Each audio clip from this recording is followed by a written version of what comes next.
This is the Everyday AI Show, the everyday podcast where we simplify AI and bring its power to your fingertips. Listen daily for practical advice to boost your career, business, and everyday life. Combining multiple features in a large language model is where you can really start to unlock superhuman-esque capabilities. So today I'm giving you the keys to the castle. We're going to be combining two of my favorite features in most front-end large language models that hopefully will change how you think about working with LLMs. Ultimately, over the next 20-ish minutes, I hope to show you live how you can not just visualize something inside ChatGPT, Gemini, and Claude, but how hopefully you can rethink about the way you work. Because this is really an easy entry into Vibe Coding 101, but I'm going to do it all for you. All right, I'm excited for today's show. I hope you are too. Let's get into it. What's going on, y'all? Welcome to Everyday AI. My name's Jordan Wilson, and if you're new here, this is an unedited, unscripted, daily live stream podcast and free daily newsletter helping everyday business leaders like you and me keep up with all of the large language model and AI updates, make sense of it, cut through the BS, pull out the important insights that we need to grow our companies and our careers. If that's what you're trying to do, sweet, me too. Starts here with the unedited live stream podcast. But if you really want the most important insights, make sure to go sign up for our newsletter at youreverydayai.com. We're going to be recapping the highlights from today's show. So if you miss anything, don't worry about it. It's going to be in the newsletter, as well as all of the other AI news and whatnot that you need to know. All right. This is AI at Work on Wednesdays. This is a series we've been doing now for, 9 months or so. And it seems like you all really like it. But one thing that I hear from a lot of people is, hey, it's almost like there's too much information, or sometimes things are a little too advanced. So I wanted to take it back to the fundamentals. All right. But I'm going to explain that here in a minute, but we're actually just going to kick it off live. We're going to do it a little different today. We're going to be doing a lot more on the live side. So if you are listening on the podcast, appreciate your support as always. This might be one of those that you're going to want to check out the video version. So again, just go to youreverydayai.com and then find today's episode and you can watch the video version. So this is episode 665. So go watch the video version on our website. All right. We're going to start a couple of things live. All right. I do this sometimes. We got to put the ingredients in the kitchen. So what was I talking about by combining multiple features in a large language model? Well, what I'm talking about is combining projects or GPTs or GEMs. All right. So I'm going to talk you through that later. So combining those and some of the capabilities that using those things unlock, but also using each large language model's ability to essentially write and render code. All right. So like I said, we're combining two separate kind of modes or features in the three big models in ChatGPT, Gemini, and Claude. All right. And then we're going to be showing you how to essentially Vibe 101 your day, your daily work. All right. So I'm going to explain what I'm doing here for our podcast audience. So I have a GPT open inside ChatGPT. All right. And stick around to the end. I'm going to give you everything, right? Because there's some custom instructions in here that were not easy to get working correctly. I don't know, for whatever reason, I kind of put out a tweet out there, so I might have to end up reaching out to someone at OpenAI. But the GPTs, I don't know why, in the last week or so, they've been finicky. So GPTs and GEMs are a kind of a customized version of ChatGPT or Gemini, respectively. And then projects is a little different inside Anthropic, but essentially it's a way to create a customized version of the main model that just acts specific to your needs. So I have some pretty in-depth and advanced custom instructions that I'm going to be giving away to everyone. Don't worry. So that's what I'm going to be doing here. But for whatever reason, like I said, GPTs are having problems with consistently reading uploaded files. So I'm going to be doing a couple different tests. So in the first one, I'm just pasting in a bunch of information. So in the first test, like I do on our weekly Putting AI at Work on Wednesdays, I'm throwing in some podcast stats. But as we go through this, think, what is the data that you constantly work with? Or long meeting transcripts, long SOPs, right? Don't just think about visualizing data. Think about visualizing your work, all right? Because I do think that's going to, as we look into 2026, that's a new era of work that we're going to be moving toward, is just working in much more visual, live, and AI powered interfaces. So this is a good way to get used to it. So I hope you can follow along with me. All right, so here we go. I'm clicking enter in ChatGPT. All right, we're getting these things started off so we can do it live. So that was a ChatGPT custom GPT. Now I am in Google Gemini, and I have paid accounts for all of these. In this case, I'm going to upload a file. So all this file is a CSV with all my podcast stats. All right, and I'm going to get this one going. There we go. Our Google Gem, again, a custom version of Google Gemini, it's off and running. Now I am inside Claude. A little different here. I have what's set up as a project. So Claude doesn't have the equivalent of a GPT or a Gem. They have a project, right? Which ChatGPT also has projects. Google Gemini is going to be rolling out projects any day now. There's pros, cons, overlap, right? But for all intent and purposes, we're doing the exact same thing. I have those custom instructions inside this project. And all I'm doing, I'm uploading a file and I'm hitting enter. That's it. Nothing fancy, no prompt engineering, right? You don't need to know anything. I'm uploading a file, hitting enter, and the custom instructions I'm going to be giving away to all of you who repost this episode, by the way, is going to take care of the rest. Well, hopefully. All right. So now we have our pies in the oven, so to speak. All right. And I'm going to be kind of keeping my eye on those. And we're probably going to be testing out a couple other ones live, but I'm hoping that these ones that I just kicked off are going to actually work. All right. So let's get into it. So like I said, the custom instructions to get all these to work was not easy. All right. So if you want access to this, I built it for you, right? Talking about combining multiple modes, right? Being able to kind of like a puppeteer, be able to control certain elements of ChatGPT, Gemini, and Claude. So if you want those custom instructions, and hopefully you'll be able to see and understand some of the results here at the end when we check in on these, just go repost today's show and I will send them all to you. Give me a day or three. It just depends on how many people repost this. All right. So here's what we're going to be going over on the rest of today's show. Well, I'm going to simplify the 3 best ways to visualize data in the major LLM providers. And I'm going to talk about some of the pros and the cons. We're going to go live even more than the 3 that we just put in. I'm going to try a couple other things because here's the reality. Not everyone works with data all the time. So think whatever document types that you work with, this should work. So yeah, going to go live, doing more, and then I'm going to give you all the goods right at the end. So you can do this immediately. All right. So why?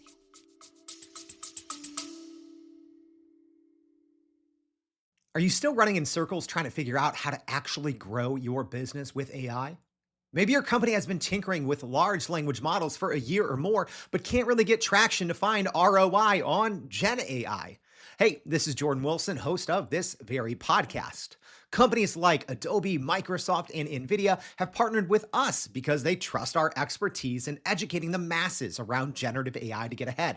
And some of the most innovative companies in the country hire us to help with their AI strategy and to train hundreds of their employees on how to use Gen AI. So whether you're looking for ChatGPT training for thousands or just need help building your front-end AI strategy, you can partner with us too, just like some of the biggest companies in the world do. Go to youreverydayai.com/partner to get in contact with our team, or you can just click on the partner section of our website. We'll help you stop running in those AI circles and help get your team ahead and build a straight path to ROI on Gen AI. You might be thinking, why do I need to do this? Right? There's no, you might be looking at your workflow and say, hey, there's nothing broken. If it ain't broke, don't fix it, right? You could make that argument, sure. But I I hope you'll see by the end of this how this changes how we work. Um, because no one wants the equivalent of the blinking cursor when it comes to AI. And I think so many, um, or so much of the sheer power of large language models is their ability to code. But I think when you hear the word code, I think 99%, especially of our audience, which I know a lot of you are non-technical, when you hear that, you're like, no, that's not for me. Right. So this is really just to challenge you because here's the thing. Let's just say you work in HR. Guess what you're drowning in? Documents, right? Onboarding forms. You're trying to personalize certain policies. You're trying to update, right? When certain laws come into effect, certain labor laws, et cetera, right? You're drowning in long documents, right? So this same thing can be used to help you better visualize and understand key elements of your work, right? When we talk about visualizing data, sometimes data is just words, right? Sometimes it's just piles of documents. So I want you to think of what is that thing for you, right? For me, a lot of times it's stats, right? It's podcast stats, it's stats from our newsletter, it's stats from social media, right? But not just that, but it's really triangulating those different stats and finding the connections, right? What type of podcast episodes do you like, right? What are things that bring in a lot of new audiences and retain them across multiple platforms? That's something, right, to do at scale. Generally, you need a big team to do that, right? And a lot of the popular podcasts out there that our show is luckily rubbing elbows with, on kind of the top podcast charts. They have large teams, very large teams. We don't. Our large teams are exactly what I'm showing you, right? I'm literally showing you how we run our day to day. That's putting AI to work at Wednesdays. I'm showing you how I use it. So I want you to do it as well. And I need you to think of the future. Talk is cheap. So is text, right? Unfortunately, I think AI has really cheapened the written word, which sucks for me as a former journalist, as someone that, I would say is above average at writing. I've won a couple writing awards in my day, former Pulitzer fellow, all that good stuff. But text is cheap now and overwhelming, right? Because of large language models, AI slop, right? Obviously, when we think of AI slop, we now all think of, AI photos and AI videos. But the OG AI slop was text, right? Walls and walls of text. And I think that not just what we output is going to change and what we're expected to output is going to change, right? I'd say for the majority of our listeners, what are your outputs? You're responding to emails, you're, maybe PowerPoints, Excel sheets, right? Normally text-based things, even, PowerPoints, pretty much text-based, and you try to make the text look pretty. It's going to change in the future. Right. I love one of our recent guests said something, demos over memos. And I think that's the future of work. It was Richard, chief evangelist over there at Google Cloud. He said demos over memos. I think that's how we're going to be working in the future with AI, right? And, just putting out text-based work, whether it's emails, presentations, documents, Excel sheets, whatever, it's not going to cut it for much longer, right? Because I think how we learn, how we interact, and how we build value for our companies is going to be, well, in a very visual, multimedia, and interactive experience, like what we're going to be showing you here today. Because what we're going over, this is like vibe coding. I'm not going to call this vibe coding 101 because it's not. This is vibe coding 001. This is like if you were in a college class and you wanted to take vibe coding 101, this is like one of the first prereqs that you need before you go to vibe coding 101. Because ultimately, this is what we're doing. We are having ChatGPT, Gemini, and Claude code us useful information that we as non-technical business leaders can do. All right. And like I said, this is so easy, but I think so few people take advantage of this.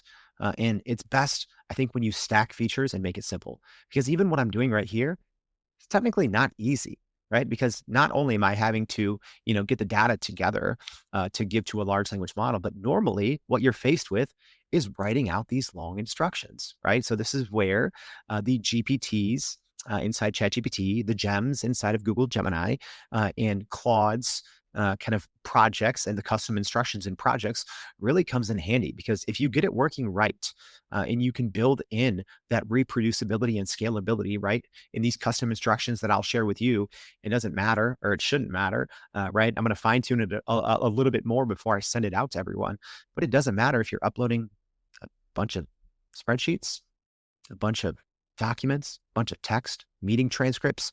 It should be able to provide you instant feedback and instant visualizations that you can really take advantage of. All right, so let me just real quick give you the pros and the cons of each. All right, so ChatGPT's canvas mode. Okay, technically, ChatGPT's canvas mode, there's a duality to it. The same thing with Gemini's canvas mode. Number one, it's kind of like an interactive text editor, right? So here, I'm just going to talk about ChatGPT Canvas and Gemini Canvas in the same breath. A lot of people think of it as an interactive text editor, right? So instead of going back and forth in a chat style with a large language model, you have like a doc, right? And you can go in line, right? So if you have a 10 paragraph document and, oh man, paragraph number 6 stinks, normally in a chat interface, you just tell ChatGPT or tell Gemini, hey, keep everything the same, but change paragraph 6. And oh, shoot, it changed paragraph 2 and number 8 as well. So, in a canvas mode, it's interactive and inline, right? You can put your cursor in the middle and highlight something and say, just change this. And it just changes that.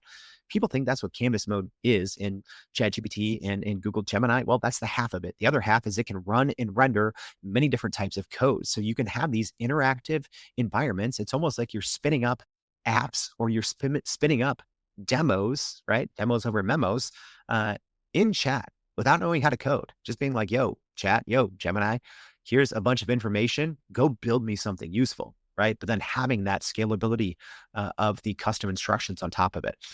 So I think that ChatGPT Canvas,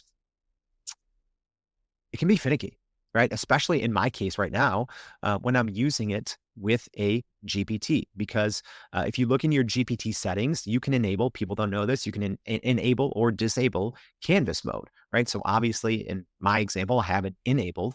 But yeah, it can be a little finicky when attaching files in a GPT while using canvas mode. So I know that's a lot there. One of the plus sides of using ChatGPT Canvas is if you tell it in the prompt to use Canvas, you don't even usually have to click the Canvas button.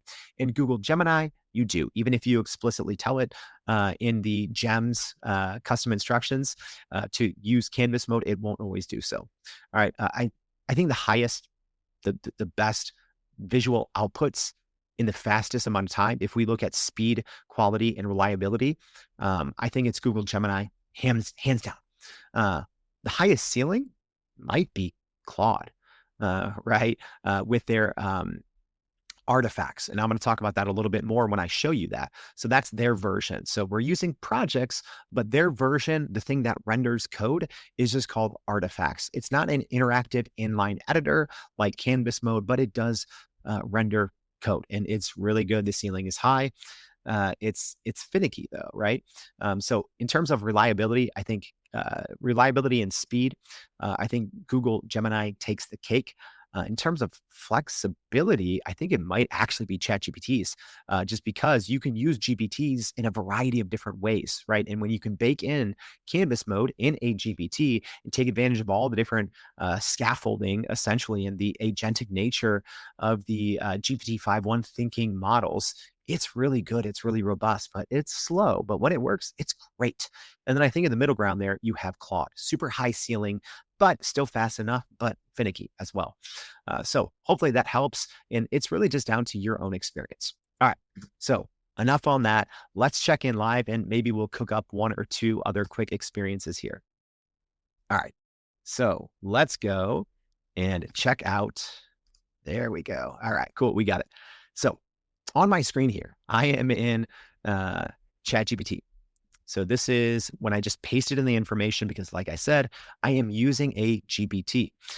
And for whatever reason, when you upload a file, it can be a little finicky. So I just pasted in all the information, and now you'll see it created a dashboard for me here. It says Everyday AI Podcast Performance Dashboard.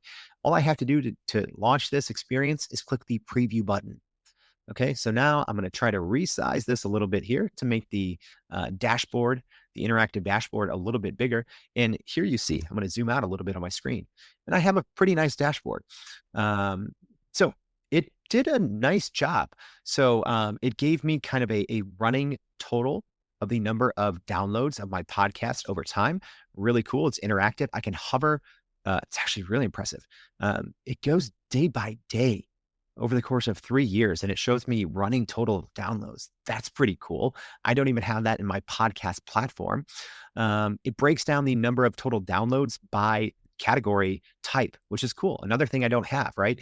The great thing about large language models is it takes unstructured data, right? So it just looked at the title of my podcast and then it started to categorize them automatically. I don't have those categories baked in. So, it looks like strategy is my top performing podcast category, then news, then how-to tutorials, etc. So pretty cool. If I scroll down here, I have another, looks like some of the last 10 podcasts, the total number of downloads. I have cool here. Okay, nice. Yeah, this is pretty good. ChatGPT, I kind of knocked it and said it can be a little finicky. Really knocked this one out of the park.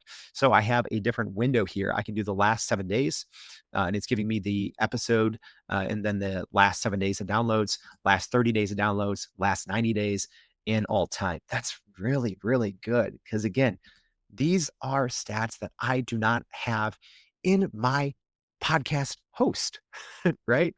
So you can see immediately where the value already lies. For me, this is amazing because a lot of times I have to go export all my data, go in, put a couple filters in a spreadsheet, right? Pre-Gen AI, run some formulas, spend a couple hours Googling how to write these formulas. They're not working, right? Essentially, you're, building a very archaic, simple man's version of an algorithm inside of a spreadsheet.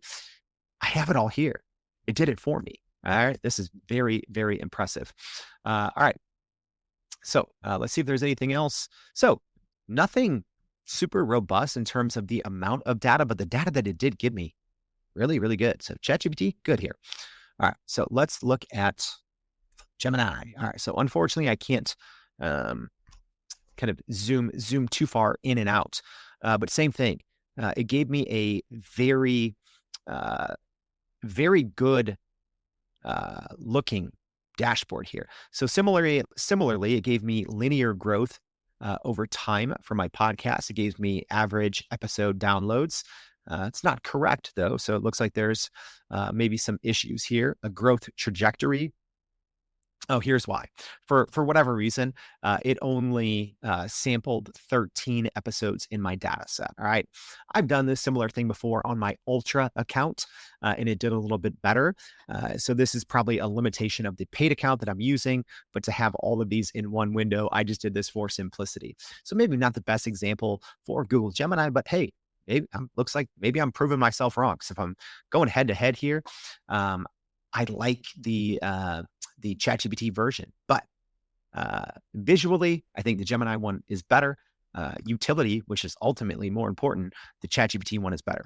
So now let's jump into Claude. Let's see how Claude did. I can resize this. So a little more simple and straightforward, not quite as flashy visually. So this gave me kind of everyday AI podcast analytics, different tabs that I can click that are I thought they were sortable, but they're not.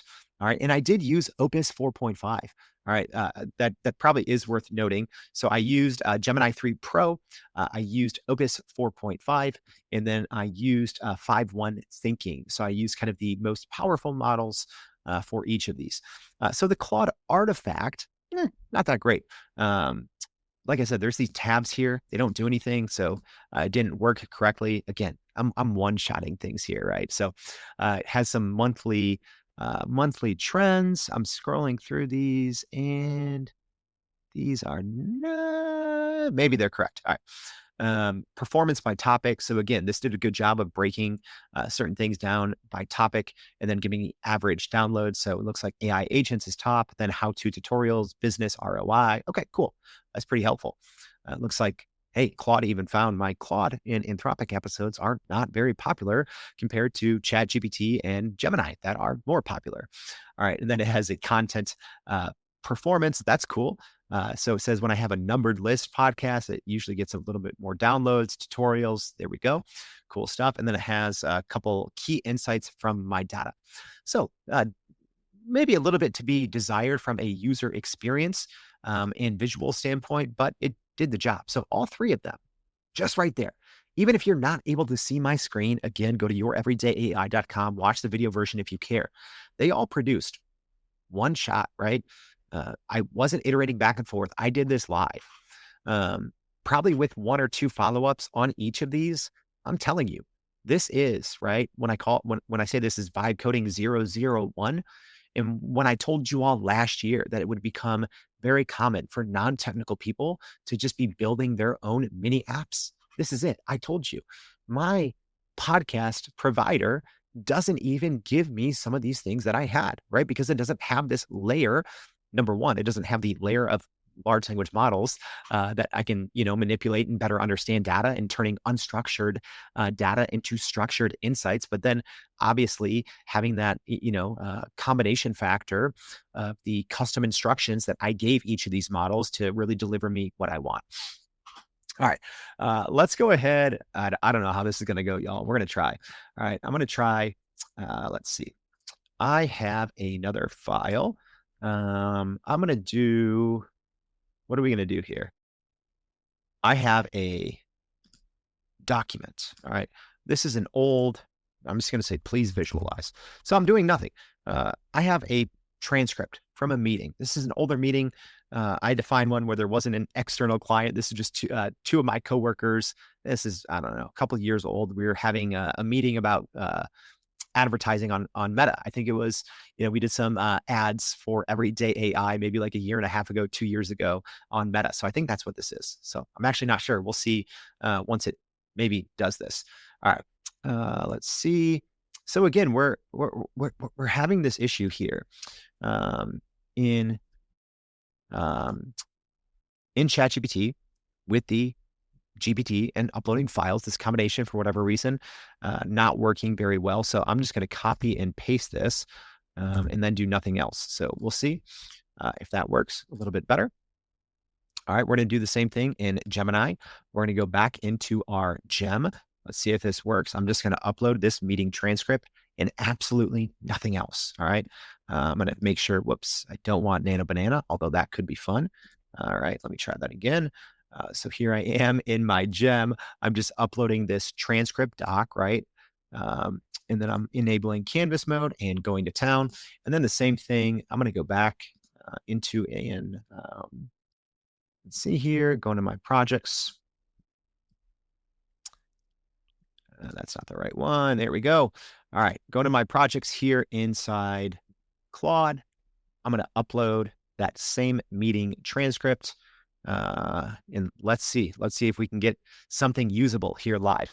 And we're not giving this one as much time, right? I started the one before with more time to spare, right? Gave myself a little time to put it in the oven and cook.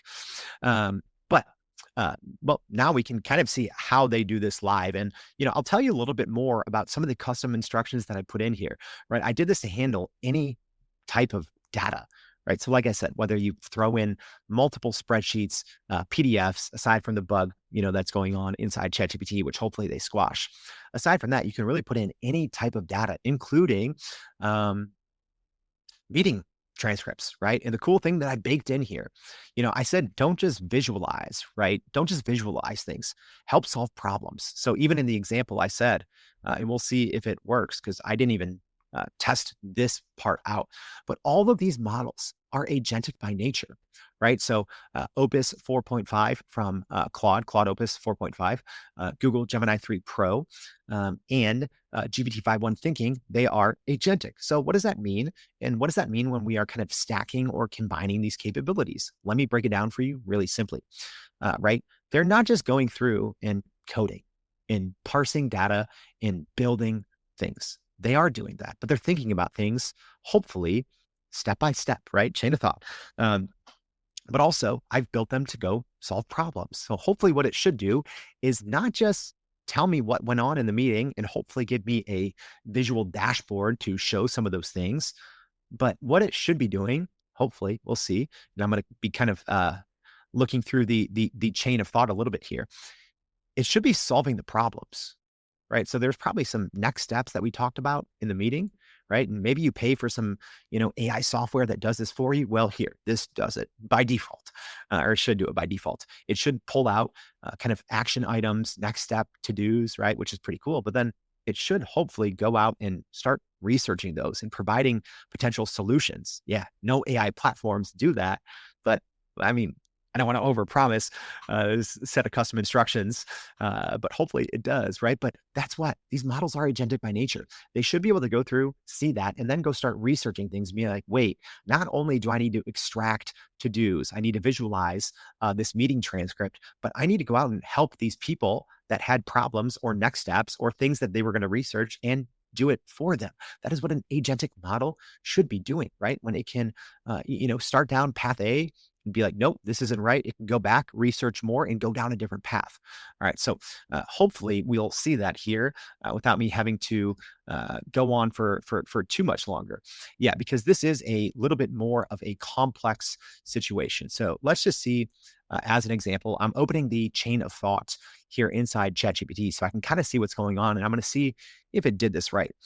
So first, it says it's building a user interface for a meta ads overview dashboard. Cool, because there's probably some statistics that we talked about out loud. So it's probably going to be pulling those and creating a dashboard. I really wanted to see if it did what I snuck in there. Yes, it did it. All right, ChatGPT did it. And I assumed that I was going to be able to see that because one thing that I love and one of the reasons why I still use ChatGPT as much as I do and not Gemini more is because in the chain of thought, at least right now, Gemini doesn't show when it goes out to certain websites, which I always need to know. I have talked to the Google team. I do think that they're going to be building that in here. But now I can see by reading the summarized chain of thought. All right. It's not crazy. Just go in.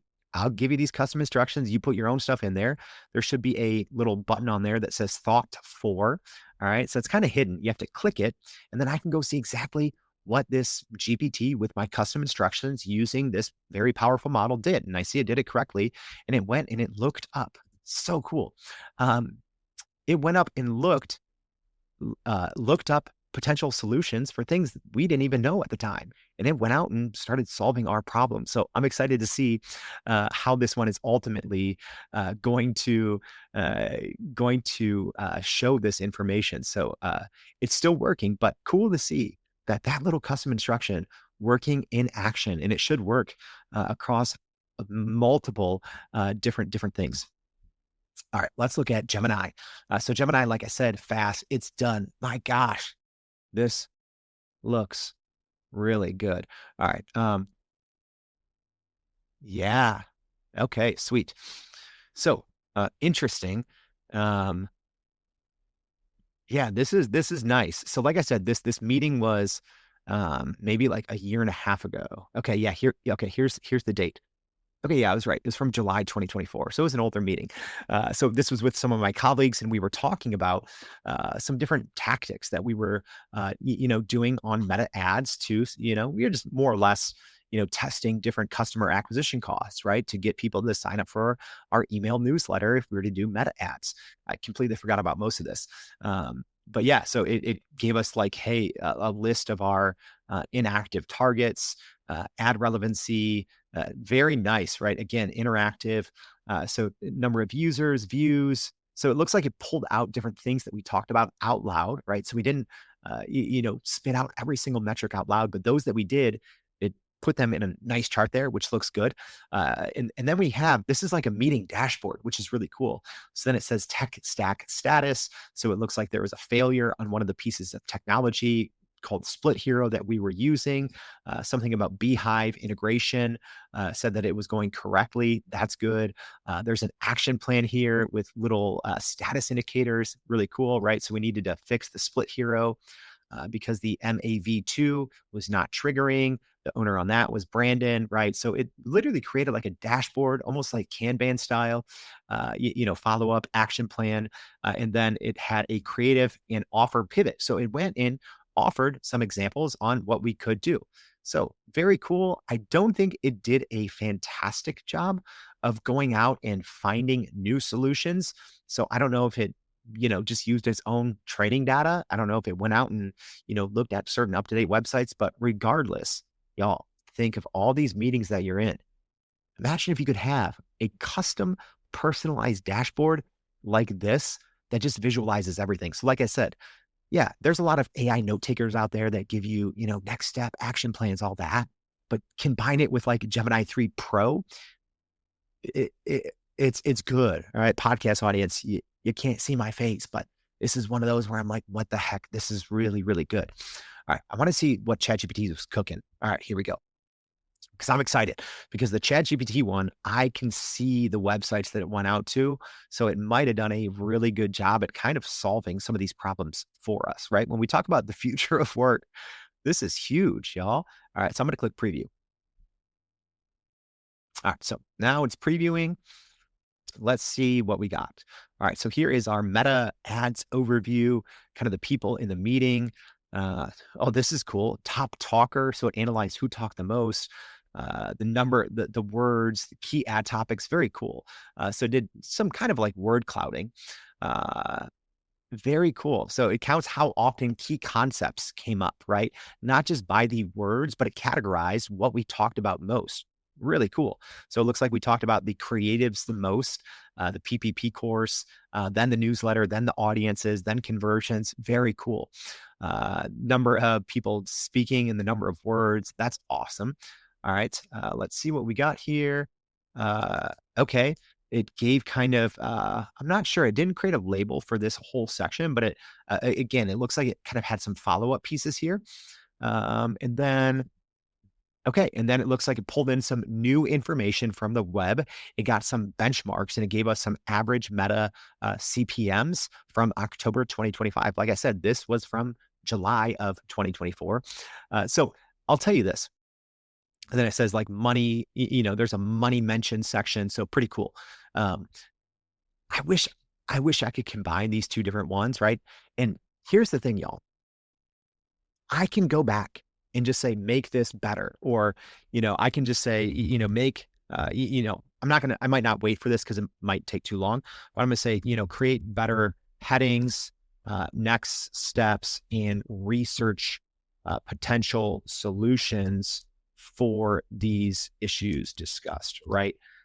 This is all iterative. Everything I did so far was one shot. I didn't even put a prompt in, right? It was built into the custom instructions. I just uploaded a document and this was all done for me, right? So imagine, it looks like it's still rendering here because it's spitting back all of this information in text. So imagine just going through a prompt or two, right? At that point, that's when you have bespoke software for whatever you do. So then imagine if you have the same type of meeting once a month and it's huge and it's a big part of what you do. You have now a literal personalized piece of software that you can use reliably and consistently every time just by updating it. And that can be your kind of home checkpoint every single day. Maybe that's where you start your work, right? So very cool. Let's check in on Claude. All right. All right, so Claude, here we go. Surprisingly, nice visuals from Claude. Not that that's what I care about the most. All right, so it says the meta ads performance review. I'm going to see if the tabs work this time. For whatever reason, when Claude builds tabs, they don't always work.